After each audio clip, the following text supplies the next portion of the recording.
Dialogue avec l'ange de Gita Malache. Édition intégrale chez Aubier. Introduction. Les dialogues qui constituent ce livre ont été traduits à partir de notes manuscrites prises par Gita et Lily au fur et à mesure des rencontres.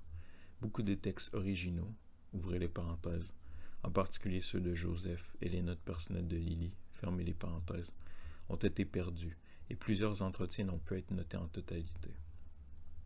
Certains des commentaires en italique ont été rédigés immédiatement après un entretien, d'autres plus tard, à partir de notes brèves. D'autres, enfin, ont été écrits spécialement pour cette édition. Le prénom « O », employé par les anges pour désigner le divin, pouvait signifier également Dieu ou Jésus, une intonation très subtile permettant seule de faire la différence. La graphie « lui »,« son »,« sa », tout en majuscule, a été adoptée lorsqu'il s'agit de Dieu. Lui, son ou sa avec seulement la première lettre en majuscule, lorsqu'il s'agit de Jésus. Une brève introduction ne sera pas inutile pour comprendre les événements qui vont suivre.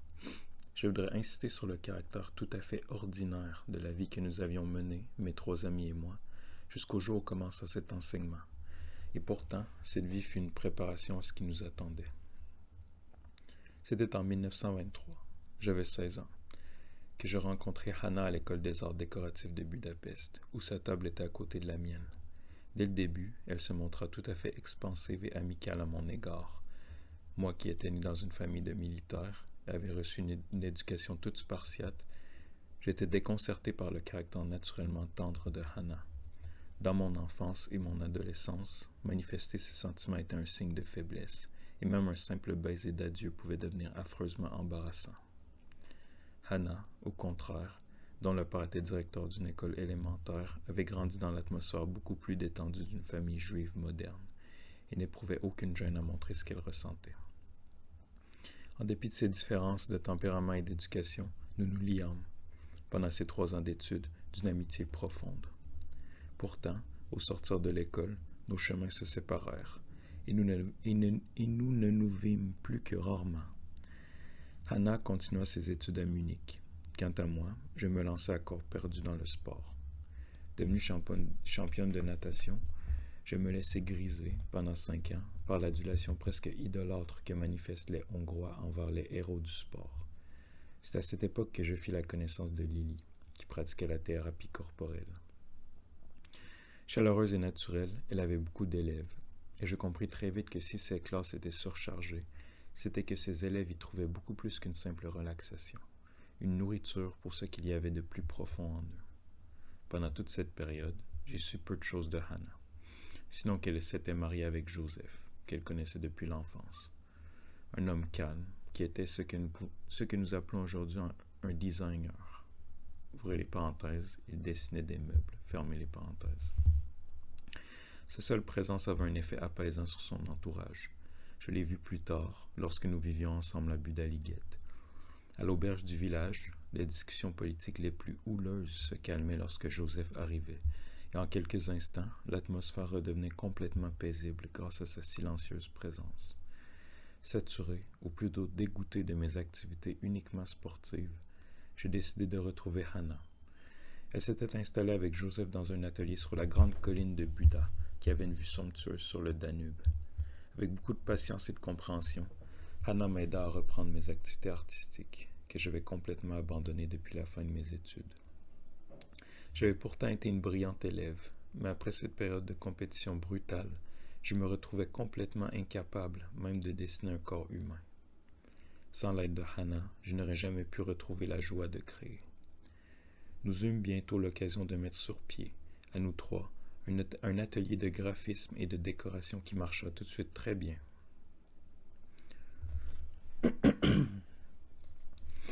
En 1934-1935, l'antisémitisme sévissait déjà en Hongrie.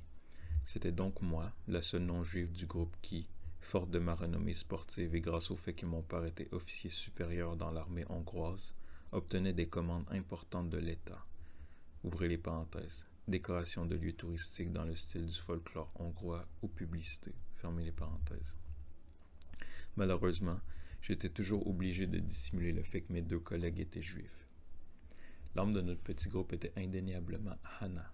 Elle avait un don de concentration remarquable et pouvait jauger d'un coup d'œil l'essentiel d'un projet, sur le plan de la conception aussi bien que de la réalisation. Elle avait l'art de résoudre les problèmes les plus divers grâce à un merveilleux mélange de bon sens, d'intuition psychologique et, plus que tout, d'humour. À l'époque, Hannah avait déjà quelques élèves.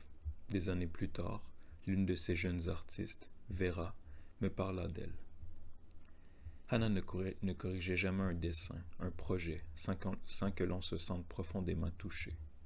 Ses remarques atteignaient tout notre être, bien au-delà du seul aspect professionnel.